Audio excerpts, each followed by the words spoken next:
ದೊಡ್ಡನಗೌಡರಿಗೂ ಹೊಸದಲ್ಲ, ಅವರಪ್ಪ ಅವ್ರ ತಂದೆಯವರಾದಂತ ಹನುಮಗೌಡರಿಗೂ ಹೊಸದಲ್ಲ ಇದು. ಯಾಕಂದ್ರೆ ಹನುಮಗೌಡರು ಇಲ್ಲಿ ಸಾಕಷ್ಟು ಜನರಿಗೆ ಕೆಲಸ ಮಾಡಿದ್ದಾರೆ ಮತ್ತು ಇಲ್ಲಿ ಹೆಚ್ಚಿನ ಮತಗಳು ಅವ್ರಿಗೆ ಚಲಾವಣೆ ಆಗ್ತಾ ಇದ್ವು ಆಗಿನ ಕಾಲದಲ್ಲಿ.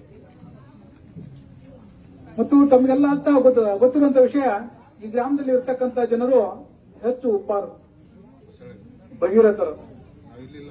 ಭಗೀರಥ ಒಂದು ಸಮುದಾಯವನ್ನು ಕೂಡ ಇಲ್ಲಿ ನಾವು ಬರುವಾಗ ಒಂದು ನೋಡಿದ್ವಿ. ಅಲ್ಲಿ ಅದು ಕಿಲಿ ಆಗಿಬಿಟ್ಟಿದೆ, ನೋಡೋರಿಲ್ಲ, ಕಸ ಹೊಡೆಯೋರಿಲ್ಲ, ಸ್ಕೂಲ್ ನಡೆಸ್ತಾ ಇದೆ ಅಂತ ಹೇಳ್ತಾರೆ.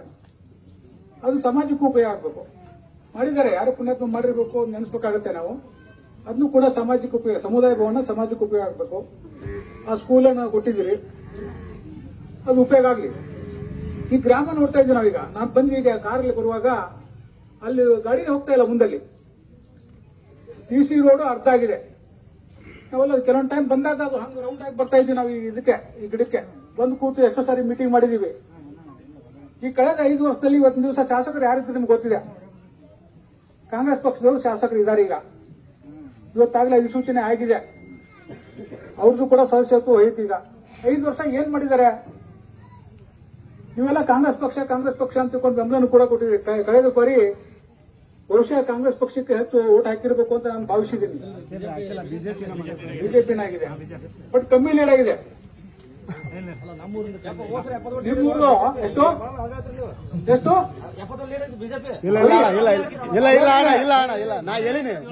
ಕಮ್ಮಿ ಲೀಡ್ ಆಗಿದೆ. 70 ಓಟ್ ಅಲ್ಲ, ಇವರು ಗ್ರಾಮದಲ್ಲಿ ಇರ್ತಕ್ಕಂಥ ಓಟ್ ಎಷ್ಟು? 1200ರಲ್ಲಿ 70 ಓಟ್ ಲೀಡ್ ಬಹಳ ಅನ್ನೋದು. ಇಲ್ಲ ಅಂದ್ರೆ ನಮ್ಮವರೇ ಒಬ್ರು ನಿಂತಿದ್ರಂದ್ರೆ ಹಂಗಾಗಿ ಸ್ವಲ್ಪ ಈ ಸಾರಿ ಹೇಳ್ತಾ ಇರೋದು ಹೆಚ್ಚಿಗೆ ಮಾಡಮ್ಮ ಬ್ರದರ್. ಈ ಸಾರಿ ಹೇಳಕತ್ತಿರೋದು ನಾವು, ನಿಮ್ಮ ದೊಡ್ಡನಗೌಡರು ಮನೆಯವರಿದ್ದಂಗೆ ಬಾಂಧವ್ಯ ಇರ್ತದೆ. ಉಪ್ಪಾರ ಸಮಾಜದ ಜೊತೆಗೆ ಹೊಂದಾಣಿಕೆ ಆಗುವಂತ ಒಂದು ಮನೆತನ ಅದು. ದೊಡ್ಡನಗೌಡರಾಗ್ಲಿ ಅವ್ರ ತಂದೆಯವರಾಗ್ಲಿ. ಅದೇ ರೀತಿ ಹಿಂದೆ ಶರಣಕೊಟ್ಟರು ನಿಂತಾಗ ಕೂಡ ಇಲ್ಲಿ ಹೆಚ್ಚು ಓಟ್ ಬರ್ತಾ ಇದ್ವು. ಅವರೇ ಒಂದ್ಸಾರಿ ಹೇಳಿದಾರೆ ಆ ಟೈಮ್ನಲ್ಲಿ. ಅದಕ್ಕೋಸ್ಕರ ನಾನು ಹೇಳ್ತಾ ಇರೋದು, ಇಲ್ಲಿ ಅಭಿವೃದ್ಧಿನೇ ಆಗಿಲ್ಲ ಈ ಗ್ರಾಮದಲ್ಲಿ. ನಾನೇ ಒಂದ್ಸಾರಿ ಸಣ್ಣ ನೀರಾವರಿ ಇಲಾಖೆ ಕಾರ್ಯದರ್ಶಿ ಇದ್ದಾಗ ನಿಮ್ ಕೆರೆ ಸುಧಾರಣೆಗೆ ನಾನು ಹಾಕಿದ್ದೆ.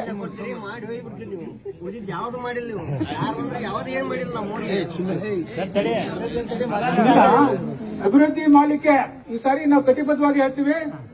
ದೊಡ್ಡನಗೌಡರನ್ನ ಹಿಡಿದು ನಾನು ಕೇಳ್ತೇನೆ, ಮಾನವ ಅಭಿವೃದ್ಧಿಗೆ ಏನ್ ಬೇಕಾಗಿದೆಯಲ್ಲ ನಿಮ್ ಬೇಡಿಕೆಗಳನ್ನು ತಗೊಂಬರ್ರಿ, ಅದ್ ಮಾಡಿಸುವಂತ ಜವಾಬ್ದಾರಿ ನಮ್ ಕೆಲಸ ಆಗುತ್ತೆ.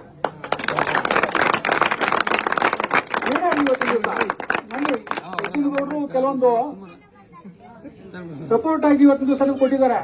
ಈ ಗ್ರಾಮದವರು ಒಬ್ರು ಗ್ರಾಮ ಪಂಚಾಯತ್ ಅಧ್ಯಕ್ಷರಾಗಿದ್ದು ಅಡವಿ ಬಾವಿಗೆ ಹೆಣ್ಣು ಮಗಳು.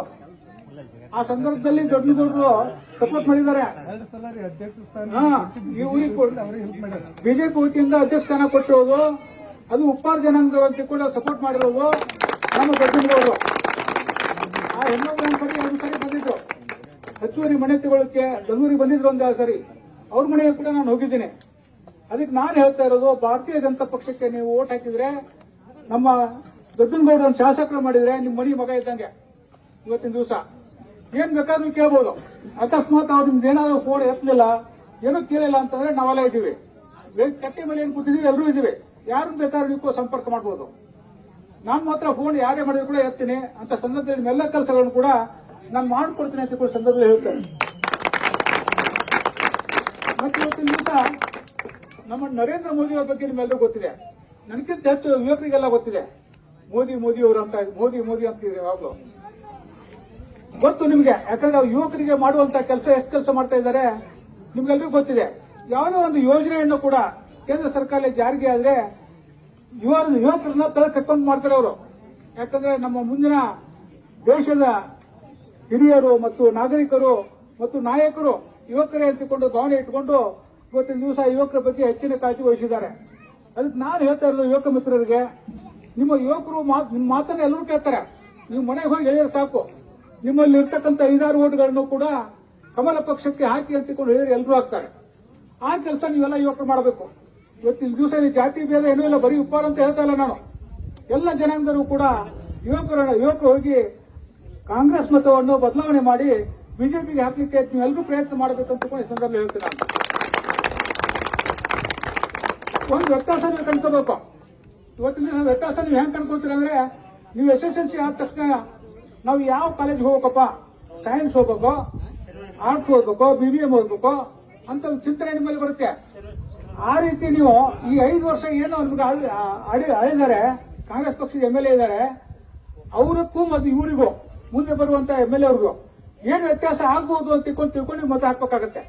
ಏನಪ್ಪಾ 5 ವರ್ಷ ಒಂದು ಎಷ್ಟು ದಿವಸ ನಿಮ್ಗೆ ಇಲ್ಲಿ ಬಂದಾರೆ, ನೀವು ಎಷ್ಟು ದಿವಸ ಹೋಗಿ ಅವ್ರ ಮನೆ ಕಾದಿದ್ದೀರಿ, ಎಷ್ಟು ಸಾರಿ ಅವ್ರ ಮನೆ ಒಳಗೆ ಬಾ ಅಂದಿದ್ದಾರೆ, ಬಾರ್ಲೆ ಅಂತದ್ದು, ಬಾರು ಅಂತಾರೋ, ಅದೇ ದೊಡ್ಡ ಕೊಡ್ತೀರಿ ಹೋರಿ ನೀವು, ಬಾ ಅಣ್ಣ ಯಾಕೆ ಬಂದಿ, ಬಾ ತಮ್ಮ ಯಾಕೆ ಬಂದಿ, ನಮ್ಗಂತಾರೆ ನಮ್ ಬೀಗ್ರು ಅಂತ, ಚಿನಿ ಅಂದ್ರೆ ನಮ್ ಬೀಗ್ರು ಅಂತಾರೆ, ಗೋಡೆ ಬೀಗ್ರೆ ಅಂತ. ಆ ರೀತಿ ಸಂಬಂಧ ಇದು, ಏನೇ ನಡ್ಕೊಳ್ಳುವಂತ ಸಂಬಂಧ ಇದು. ಆ ರೀತಿ ನೀವು ಅಂತ ನಿಮಗೆ ಶಾಸಕರು ಬೇಕು ಅಥವಾ ಬಾರ್ಲೆ ಹೋಗ್ಲಿ ಅನ್ನುವಂತ ಶಾಸಕರು ಬೇಕು, ಇದೆಲ್ಲ ವಿಚಾರ ಮಾಡಿ ನೀವು. 5 ವರ್ಷದಲ್ಲಿ ಇರ್ತಕ್ಕಂಥ ಏನಿತ್ತು, ಏನ್ ನಮ್ಗೆ ಆಗ್ಬೇಕಾಗಿದೆ. ಯಾಕಂದ್ರೆ ನಮ್ಮ ಕರ್ನಾಟಕದ ಭವಿಷ್ಯ ಮತ್ತು ನಿಮ್ಮ ಗ್ರಾಮದ ಅಭಿವೃದ್ಧಿ ನಿಮ್ಮ ಕೈಯಲ್ಲಿದೆ. ನೀವೇನೋ ಒಂದು ಓಟ್ ಒತ್ತಿರಲ್ಲ, ಆ ಓಟ್ ಒತ್ತುವುದ ಮೂಲಕ ನಮ್ಮ ದೊಡ್ಡಗೌಡರಿಗೆ ಒಂದು ದೊಡ್ಡ ಶಕ್ತಿ ಕೊಡ್ತೀವಿ ನೀವು. ಅದಕ್ಕೋಸ್ಕರ ನಾನು ಹೇಳ್ತಾ ಇರೋದು, ನೀವು ಓಟನ್ನ ನಮ್ಮ ದೇಶದ ಪ್ರಧಾನಮಂತ್ರಿಯನ್ನ ಅವರ ಬಲವಾಗಿ ನಿಂತು ಅವರಿಗೆ ಬಲಶಕ್ತಿಯನ್ನು ಕೊಟ್ಟು ಮತ್ತು ನಮ್ಮ ದೊಡ್ಡಗೌಡರನ್ನು ನೀವು ಶಾಸಕರು ಮಾಡಿದ್ರೆ ನಮ್ಮ ದೇಶಕ್ಕೆ ಒಳ್ಳೆಯದು ಆಗುತ್ತೆ ಅಂತ ಹೇಳ್ತಾ ಇನ್ನೊಮ್ಮೆ ನಮ್ಮಲ್ಲಿ ಕೇಳ್ಕೊತಾ ಇದ್ದೇನೆ. ನಮ್ಮ ದೊಡ್ಡಗೌಡರಿಗೆ ನೀವೆಲ್ಲರೂ ಗ್ರಾಮಸ್ಥರು, ಎಲ್ಲ ಜನಾಂಗದವರು, ಅವ್ರು ಬರೀ ಉಪಾಧ್ಯಾಯ ನಾನು ಹೇಳ್ತಾ ಇಲ್ಲ. ಇವತ್ತು ಸರ್ಕಾರ, ಭಾರತೀಯ ಜನತಾ ಪಕ್ಷ ಏನ್ ಮಾಡ್ತಿದೆ ಅಂದ್ರೆ ಎಲ್ರಿಗೂ ಒಳ್ಳೆ ಕೆಲಸ ಮಾಡ್ತಾ ಇದೆ. ಇವತ್ತಿನ ದಿವಸ ವಾಲ್ಮೀಕಿ ಜನಾಂಗಕ್ಕೆ, ಕುರುಬ ಜನಾಂಗಕ್ಕೆ, ಉಪ್ಪಾರ ಜನಾಂಗಕ್ಕೆ, ಉಪ್ಪಾರ ಅಭಿವೃದ್ಧಿ ನಿಗಮಕ್ಕೆ ಉಪ್ಪಾರ ನೇಮಕ ಮಾಡಿದ್ದಾರೆ, ಗಿರೀಶ್ ಉಪ್ಪಾರ್ ಅಂತ, ನಿಮ್ಗೆಲ್ಲರೂ ಗೊತ್ತಿರುವಂತಹ ವಿಷಯ.